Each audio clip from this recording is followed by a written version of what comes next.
Bismillahirrahmanirrahim. Assalamualaikum warahmatullahi wabarakatuh. Alhamdulillahirabbil alamin. Wassalatu wassalamu ala Rasulillah wa ala alihi wa ashabihi ajmain.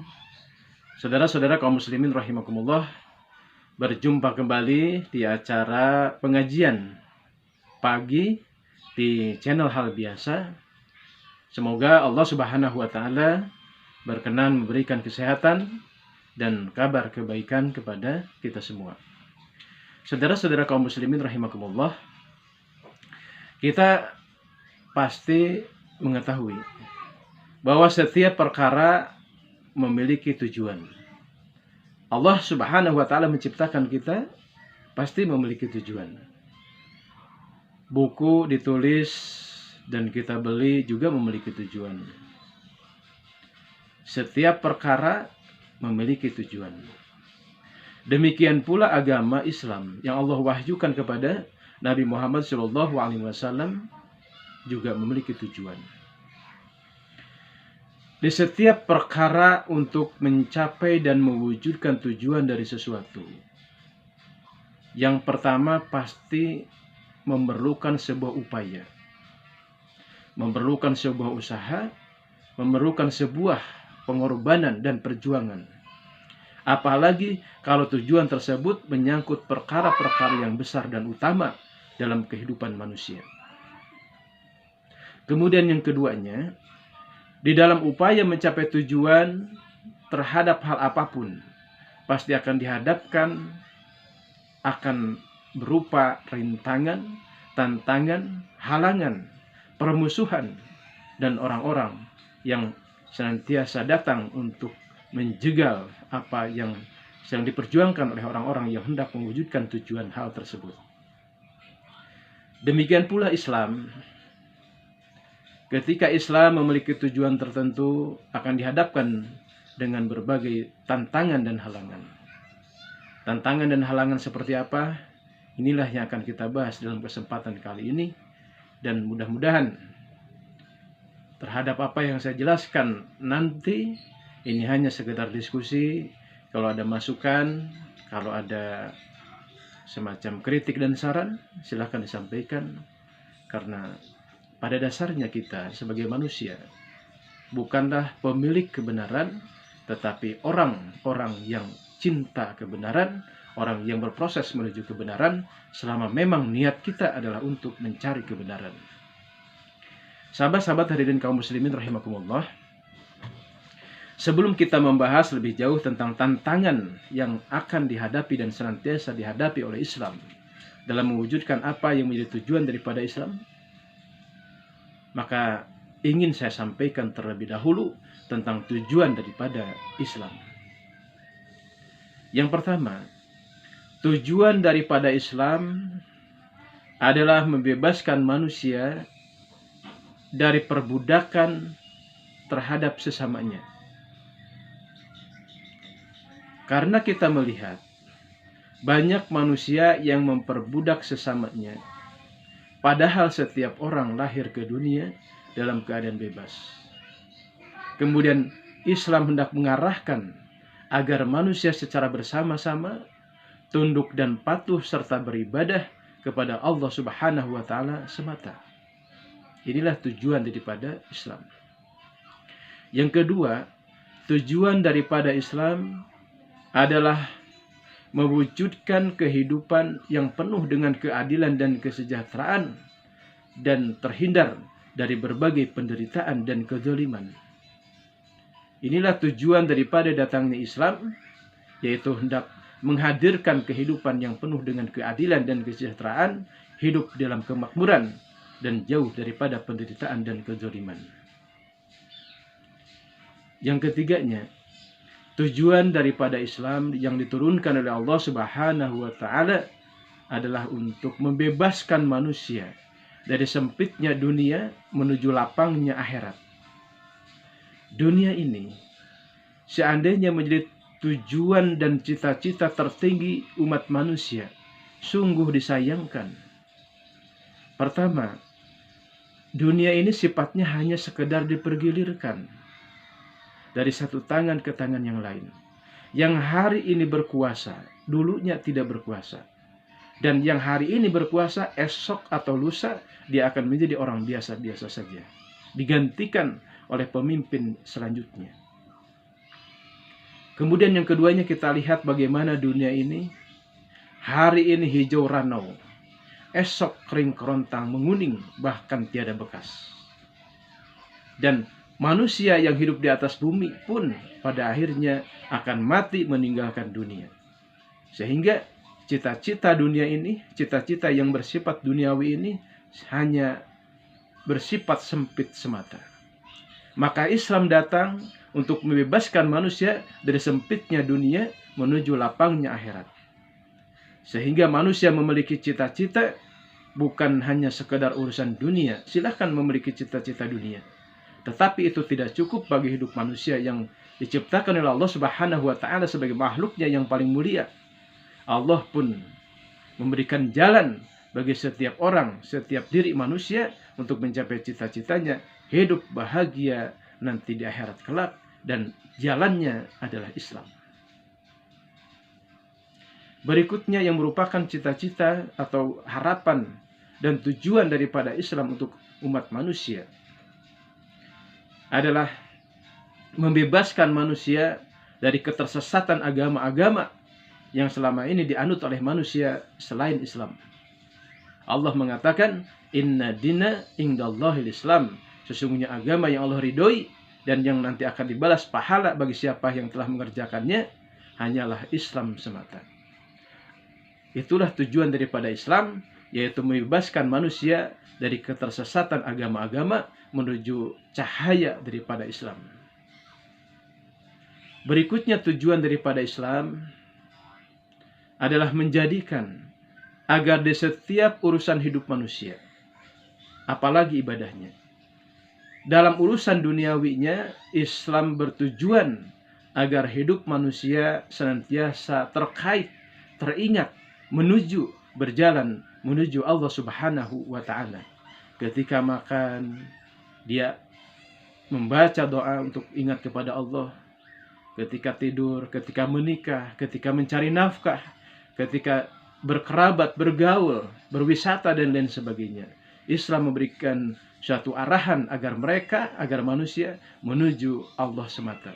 Jangan sampai Allah dilupakan, jangan sampai abai terhadap keberadaan Allah Subhanahu wa Ta'ala yang senantiasa mengawasi kehidupan mereka, sehingga mereka selamat dari godaan syaitan laknatullah. Karena siapa yang lupa kepada Allah, maka dia akan mudah diperdayai. Dan tentu saja tujuan selanjutnya daripada Islam adalah agar manusia selamat di dunia dan di akhirat kelak. Bukan hanya selamat, tapi juga sekaligus bahagia di dunia dan di akhirat. Mereka sampai kepada kebaikan, mendapatkan kebaikan di dunia dan juga di akhirat kelak. Itulah tujuan Islam yang Allah turunkan ke muka bumi. Sahabat-sahabat, hadirin kaum muslimin rahimakumullah. Kemudian apa saja yang merupakan penghalang atau perintang dari upaya Islam untuk mencapai tujuannya? Yang mesti kita ingat, Allah Subhanahu wa Ta'ala telah merancang, telah membuat sistem di dalam Islam yang memiliki tujuan semacam tadi. Tidaklah akan sampai kepada tujuan-tujuan tadi kalau tidak ada umat Islam yang menjalankannya, kalau tidak ada orang-orang beriman yang memperjuangkannya. Jadi yang diserang, yang dihambat, yang dicaci maki, yang diintimidasi, yang dihalangi oleh orang-orang yang menjadi penghalang Islam adalah umat Islam. Oleh sebab itu, sebagai umat Islam, sebagai orang-orang yang beriman, kita mesti mengetahui tentang berbagai perkara yang bisa menjadi penghalang bagi upaya umat Islam ini mewujudkan apa yang menjadi cita-cita Islam. Bismillahirrahmanirrahim.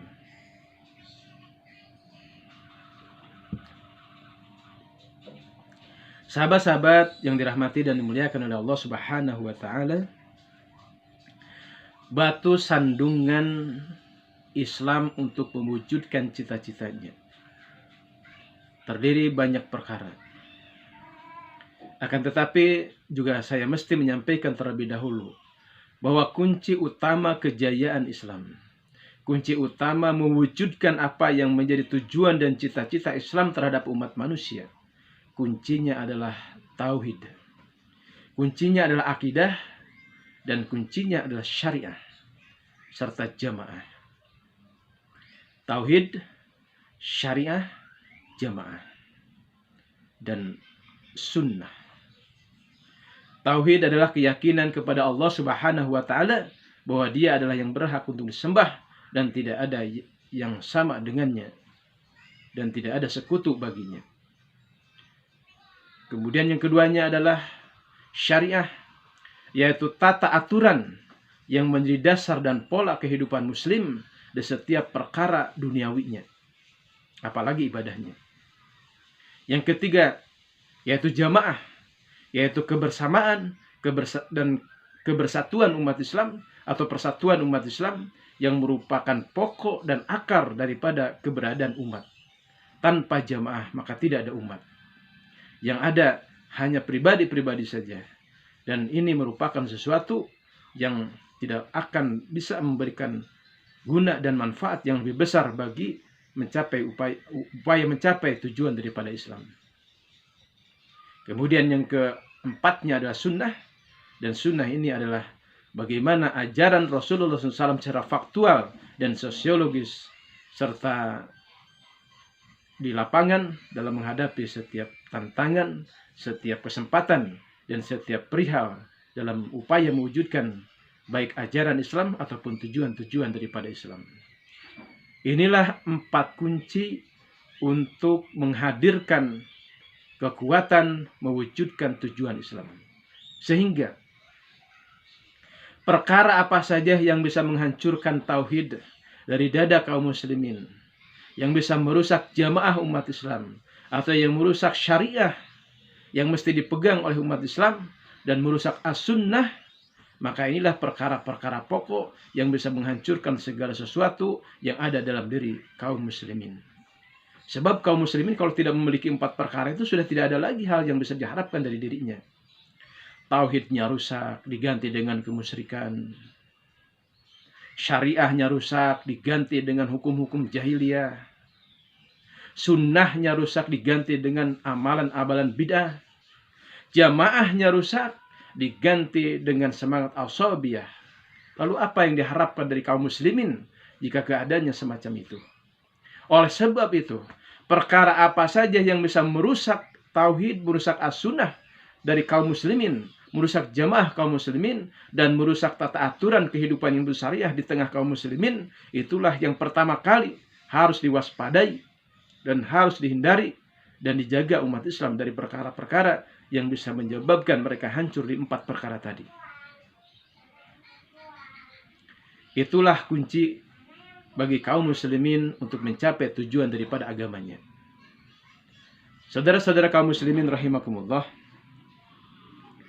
tantangan yang pertama yang merupakan batu sandungan bagi umat Islam untuk mencapai tujuannya adalah keberadaan orang-orang munafik yang sekaligus juga memiliki kekuatan dan kekuasaan, ilmu, harta, dan pengikut yang banyak. Ini adalah tokoh atau orang atau sosok yang merupakan batu sandungan terbesar daripada umat Islam dalam mencapai tujuannya. Orang munafik adalah orang yang berilmu tinggi, tetapi mereka memiliki cita-cita dan harapan untuk menghancurkan keberadaan umat Islam di negeri mereka. Di setiap keberadaan umat Islam, sejak zaman Rasulullah SAW sekalipun, orang munafik itu selalu ada. Sampai hari ini apalagi. Maka sebab itu, kita sebagai kaum muslimin harus waspada terhadap gerak-gerik kaum munafik. Keduanya yang merupakan tantangan umat Islam yang sedang dihadapi saat ini adalah keberadaan orang-orang yang jahil terhadap agamanya.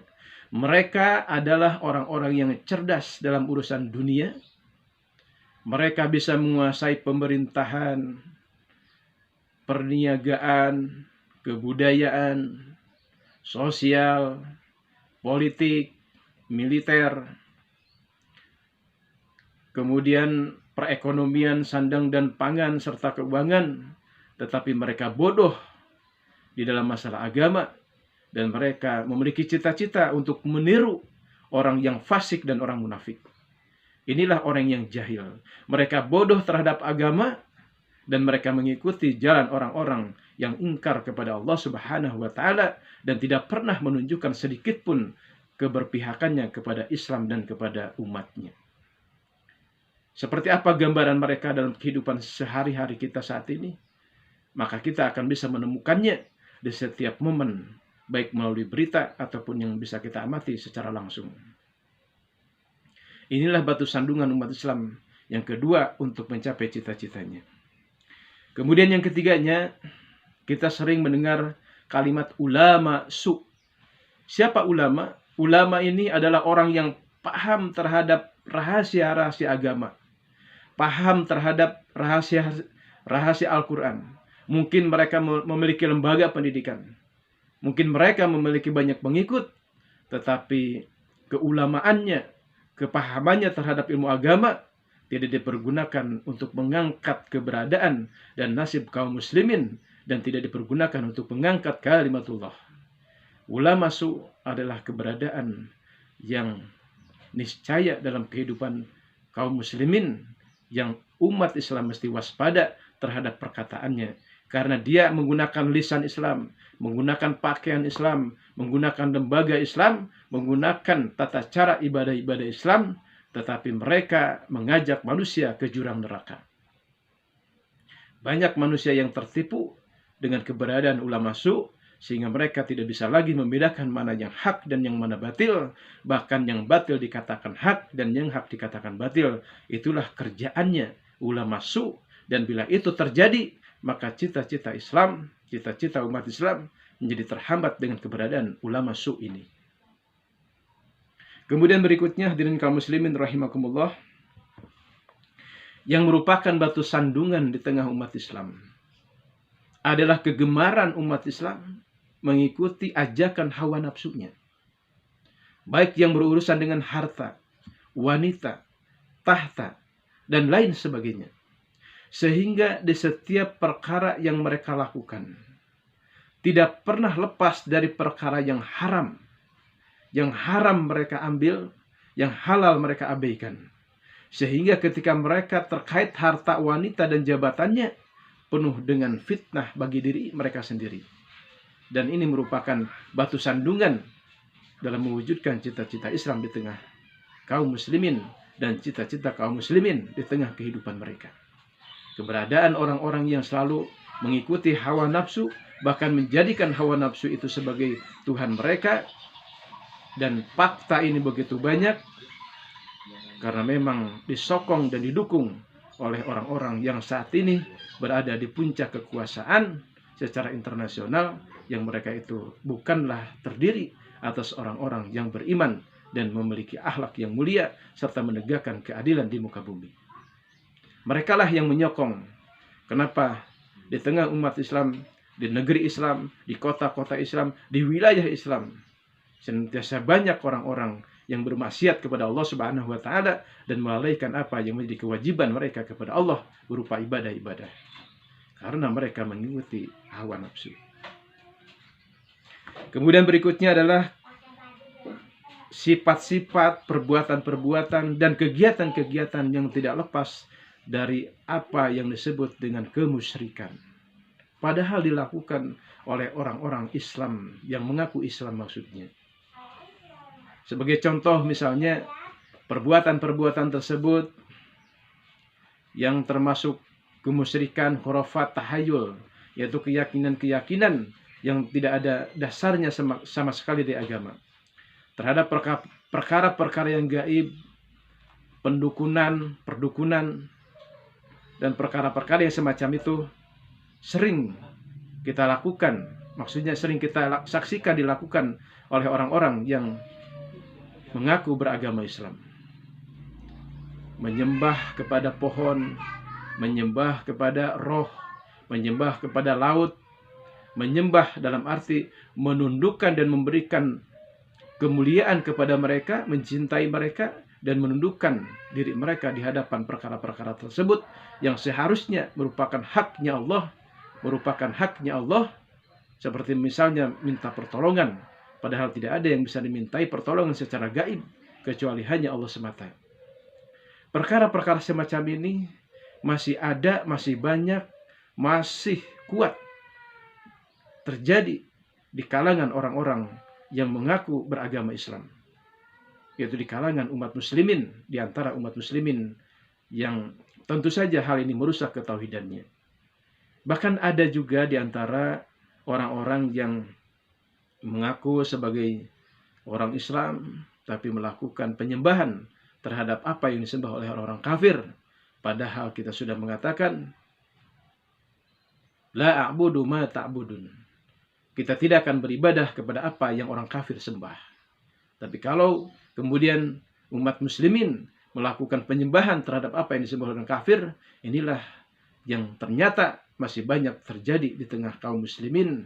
Tentu tidak semuanya, sebagiannya. Dan itu merupakan proyek dakwah yang harus dilakukan setiap mubalik dan setiap da'i.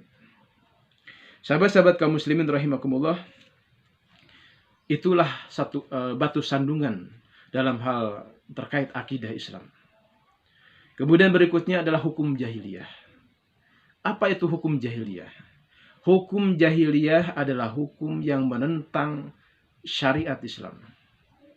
Hukum yang tidak tunduk kepada syariat Islam.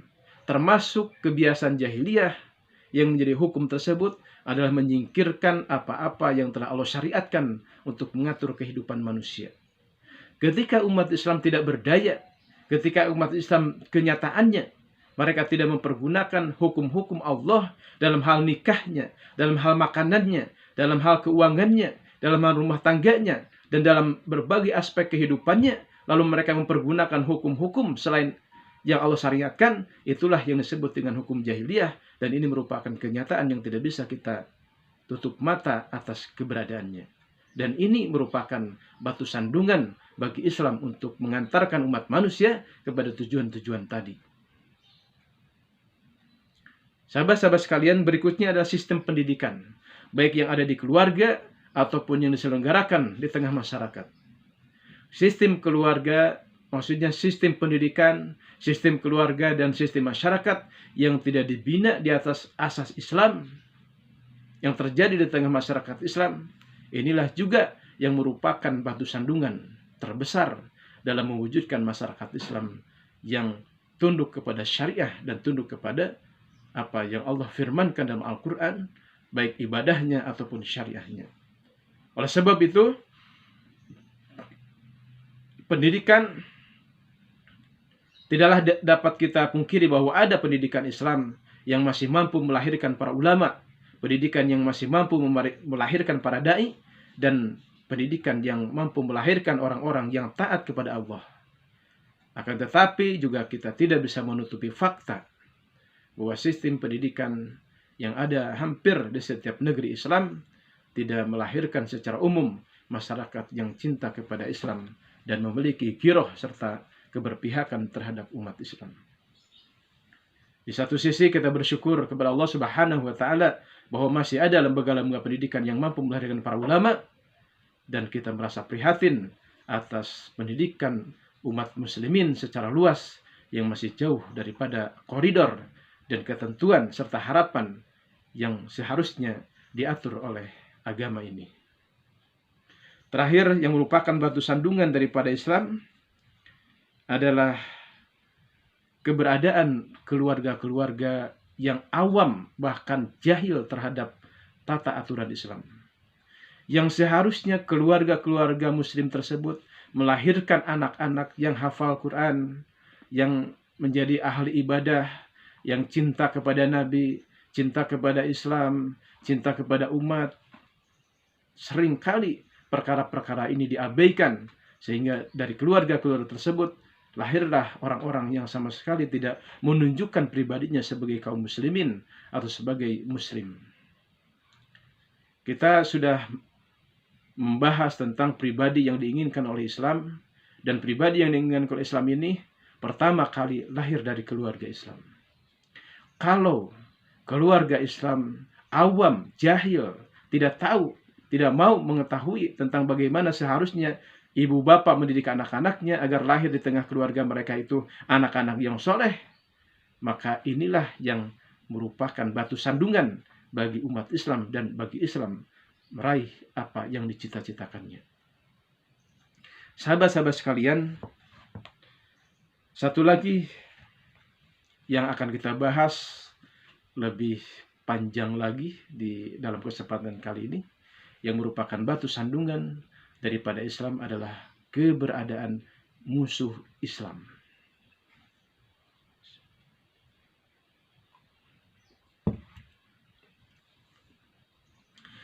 Sahabat-sahabat sekalian, musuh Islam itu niscaya selalu ada. Tidak mungkin ada. Artinya, ketika umat Islam dan Islam hendak mewujudkan cita-citanya, maka akan tampil di tengah perjalanan, di sisi kiri atau kanan, di depan dan di belakang, orang-orang yang akan senantiasa menghembuskan tipu daya dan kedengkian mereka untuk menghambat, menghancurkan, mengintimidasi, bukan hanya menghancurkan pribadinya, bukan hanya menghancurkan keluarganya, bahkan kota dan negaranya sekalipun tidak menutup kemungkinan untuk dihancurkan ketika umat Islam tidak waspada dan tidak memiliki kekuatan untuk membendung dan melawan apa yang hendak mereka lakukan terhadap umat Islam. Ketika musuh begitu kuat dan kita sebagai kaum muslimin begitu lemah, maka jangan heran kalau ujungnya adalah kehancuran umat Islam, hilangnya umat Islam dari suatu negeri dan hancurnya negara Islam, dan akhirnya sebuah negeri yang dulunya penuh dengan umat Islam tidak ada penduduknya seorang pun yang beragama Islam. Musuh, jangan abaikan keberadaan mereka. Musuh adalah sesuatu yang nyata ada dalam setiap pergerakan dan perjuangan umat Islam. Kalau kita tidak berpikir tentang keberadaan musuh, lalu bagaimana mungkin kita bisa menyiapkan berbagai kekuatan untuk mempertahankan diri kita dari serangan musuh? Sahabat-sahabat sekalian, yang pertama yang menjadi musuh daripada Islam adalah bahwa mereka akan senantiasa melakukan perusakan moral ke tengah anak-anak, remaja, keluarga, para pemimpinnya, bahkan para ulamanya sekalipun bisa jadi menjadi sasaran orang-orang yang memusuhi Islam, agar para pemimpin dan para ulama tersebut berbalik berpihak pada mereka dan ikut serta menghancurkan eksistensi daripada umat Islam. Mereka mengadakan kerusakan baik melalui berbagai propaganda yang merusak pikiran atau merusak akidah dan hati dan jiwa kaum muslimin, atau tidak menutup juga kemungkinan bahkan nyata sekali merusak jasad mereka, fisik mereka, harta mereka, negeri mereka, negara mereka diserang, dihancurkan, diluluhlantakkan. Itulah pekerjaannya orang kafir terhadap umat Islam, yaitu melakukan perusakan baik moralnya ataupun ibadahnya, bahkan hartanya, negerinya, jabatannya, dan lain sebagainya. Itulah yang dilakukan oleh orang-orang kafir terhadap umat Islam. Dan ini merupakan batu sandungan terhadap cita-cita Islam dan kaum muslimin. Berikutnya, orang musuh ini selalu menebarkan fitnah, utamanya terhadap agama, terhadap tokoh Islam. Bahkan Nabi Muhammad SAW sekalipun tidak luput dari sasaran fitnah yang mereka tebarkan ke seluruh dunia. Dan perkara-perkara ini haruslah menjadi perhatian kita semua, agar jangan sampai orang-orang terkena fitnahnya Orang yang awalnya berpihak kepada Islam, kalau sudah kena fitnah ini, bisa berbalik memusuhi umat Islam. Kalau terkena terhadap orang yang paham terhadap agama, maka dia akan mempergunakan kepahaman terhadap agamanya ini untuk membodohi orang-orang awam terhadap agama ini. Sudahlah awam masyarakat kebanyakan dibodohi lagi oleh orang-orang yang memusuhi Islam. Melalui lisan-lisan orang-orang yang paham agama, karena mereka terkena fitnah daripada musuh Islam. Kemudian musuh Islam ini selalu melakukan kegaduhan di tengah masyarakat Islam, mengadu domba antara satu golongan dengan golongan yang lainnya. Umat Islam tidak dapat dipungkiri kenyataannya bahwa umat Islam ini terdiri atas golongan-golongan, baik secara fikih, terutama secara fikih, ada berbagai mazhab, juga dari sisi akidah, dalam hal yang cabang-cabangnya ada perbedaan-perbedaan. Lalu timbullah orang-orang yang memusuhi Islam, mempergunakan perbedaan-perbedaan tadi untuk lebih lagi memecah belah umat Islam, sehingga umat Islam ini tidak pernah bersatu dalam satu barisan untuk menjunjung kalimatullah. Mereka mengadakan kegaduhan, mengadu domba antara satu tokoh dengan tokoh yang lain. Selanjutnya, orang musuh Islam ini akan selalu, terutama yang paling keji, yang paling rusak perbuatan mereka adalah membuat umat Islam murtad daripada agama.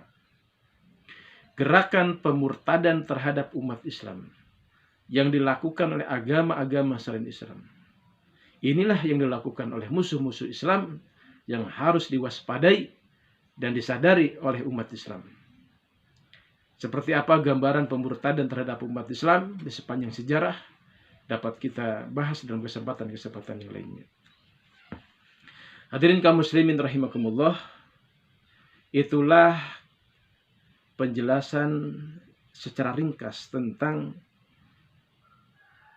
musuh daripada Islam yang akan menjadi batu sandungan terbesar bagi cita-cita Islam meraih tujuannya dan cita-citanya.